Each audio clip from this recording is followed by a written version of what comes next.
आणि आत्ता तर अलाइनमेंट बदलून त्या ठिकाणी कोल्हापूरमध्ये करवीर, पन्हाळा, हातकणंगला जिथं शेती आहे म्हणजे वारणा, भोगावती, पंचगंगा, कुंभी या सगळ्या नदीपट्ट्यामध्ये पुराचा प्रचंड फटका बसेल अशातून अलाइनमेंट आलेली आहे.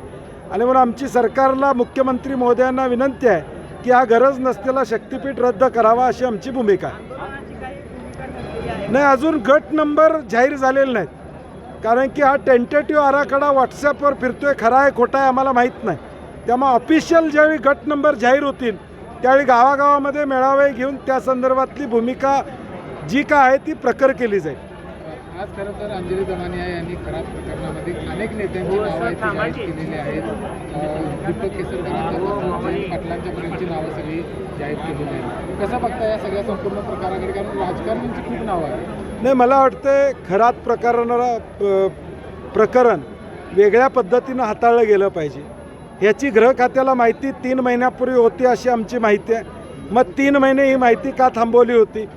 ती बरोबर अमक्या वेळीच ती माहिती का त्या ठिकाणी बाहेर आली हा प्रश्न यातला महत्त्वाचा आहे. आणि म्हणून यामध्ये व्यवहार ज्यांचे आहेत, कोण भेटलं याच्यापेक्षा व्यावहारिक काही संबंध आहेत का किंवा कुठल्या पद्धतीनं त्यांचे लागेबांध आहेत याची चौकशी SIT मार्फत चालू आहे. परंतु ती खोलपर्यंत जाणार आहे का? कारण की फक्त खरातांच्यापर्यंत राहून बाकीच्यांना अभय या ठिकाणी मिळणार आहे का हा प्रश्न महत्त्वाचा आहे. आणि खरातसारखी प्रवृत्ती या महाराष्ट्रामध्ये निर्माण होता कामा नये यासाठी आत्ता कारवाई ही तातडीनं आणि लवकरात लवकर होणं महाराष्ट्रातल्या महिलांसाठी आणि महाराष्ट्रातल्या जनतेसाठी महत्त्वाचं आहे. केसरकर, चंद्रकांत दादांची नावं देखील या सगळ्या प्रकरणामध्ये आता येत आहेत. आज गंभीर आरोप दीपक केसरकर यांच्यावर करण्यात आलेले आहेत. काय नाही, मला वाटते जे आरोप होत आहेत ही माहिती वेगवेगळ्या माध्यमातून अंजली दमानियांच्यापर्यंतच कशी पोचते हा एक महत्त्वाचा प्रश्न आहे. ठीक आहे, काय हरकत नाही, निदान ती पोचते आणि लोकांच्यापर्यंत येते. परंतु ज्यांच्यावर आरोप आहेत मला वाटते त्यांनी खुलासा करणं अपेक्षित आहे. आज दीपक केसरकरांच्यावर आरोप झाला असेल तर त्यांनी पुढं होऊन त्याचा खुलासा केला पाहिजे, समोर माध्यमांच्या समोर आलं पाहिजे, रुपालीताईंनी समोर माध्यमाच्या आलं पाहिजे आणि सांगितलं पाहिजे जे काय होते संबंध तर होते म्हणून सांगितलं पाहिजे. आता कागदावर दिसायला लागले, बँक अकाउंटमध्ये पैसे ट्रान्सफर झालेले दिसत आहेत. आता ह्याच्यापेक्षा आणि काय पुरावा पाहिजे? दुसरा एक प्रश्न म्हणजे गोकुळच्या एकूणच चौकशी प्रकरणामध्ये आता किरीट सोमय्यांची एंट्री होणार असं दिसतंय, कारण चंदगडच्या आमदारांनी किरीट सोमय्यांची भाजपची ही मोडस ऑपरेंडी आहे.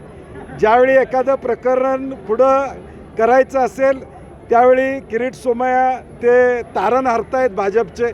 कुठल्याही प्रकरणात ताबडतोब ते या ठिकाणी जबाबदारी घेतात. आता कदाचित ते 2-4 दिवसात कोल्हापूरला येतील, चौकशीची वेगवेगळ्या मुद्द्यावर या ठिकाणी मागणी करतील. मला वाटते महायुतीचे अध्यक्ष आहेत त्यांनी बघून घ्यावं आता काय चाललंय ते. मागील किरीट सोमय्यांचा अनुभव पाहता हे प्रकरण खराब घेतले असं वाटते. नाही, मला वाटते मुळात शिवाजी पाटलांच्याकडे विषय कुठले आहेत की ईडीपर्यंत चौकशी करावी असे काही विषय आहेत का, मुळात ते समजून घेतलं पाहिजे. आणि माझी त्यांनाही विनंती आहे की संस्था बदनाम होता कामा नये याची दक्षता आपण घेऊया.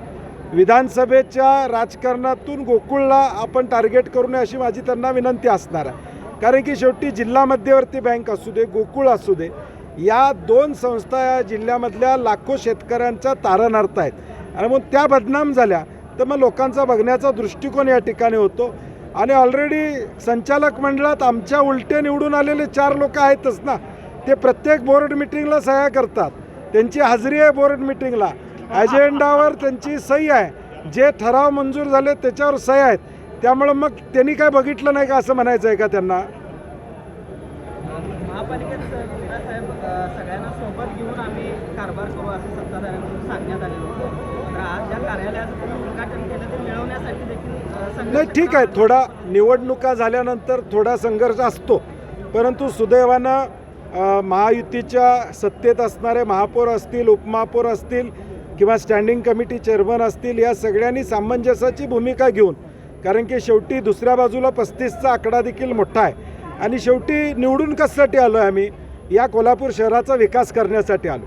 निवडणुकीपर्यंत राजकारण हरकत नाही, आम्ही केलेलंच आहे, आरोप प्रत्यारोप एकमेकावर केलेलंच आहे. परंतु निवडून आल्यानंतर हे शहर विकसित कसं होईल, शहराचे ट्रॅफिकचे प्रॉब्लेम्स आहेत, बाकीच्या समस्या त्या पुढं सोडवता कसा येईल, हा आमचा महाविकास आघाडी म्हणून सहकार्याची भूमिका असणार. साहेब, माझा एक लोकलचा प्रश्न आहे. बोंद्रेकरांना मोठा राजकीय वारसा आहे. इंद्रजित बोंद्रेच्या माध्यमातून गटनेता म्हणून कोल्हापूर महानगरपालिकेमध्ये काँग्रेस- पूर्वी महापौर झालेलेच होते, आई आता गटनेता झालेले.